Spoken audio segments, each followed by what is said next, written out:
கோலி talk Kollywood news.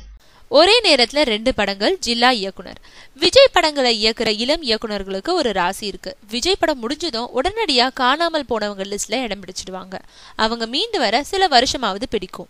அழகிய தமிழ் மகன் படத்தை இயக்குன பரதன் காணாமல் போய் இப்பதான் அதிதின்ற படத்தின் மூலமா திரும்பி வந்திருக்காரு.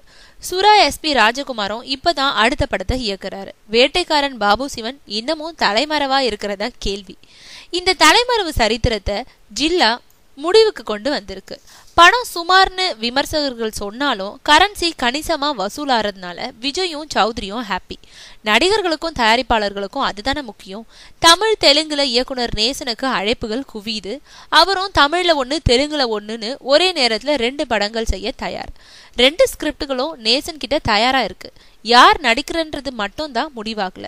ஜில்லா படத்தை பார்த்த ஜூனியர் NTR நேசன் கிட்ட ஒரு படம் செஞ்சு தர கேட்டிருக்கிறதுனால நேசனின் தெலுங்கு ஸ்கிரிப்ட்ல அவர் நடிக்க வாய்ப்பு அதிகமா இருக்கு.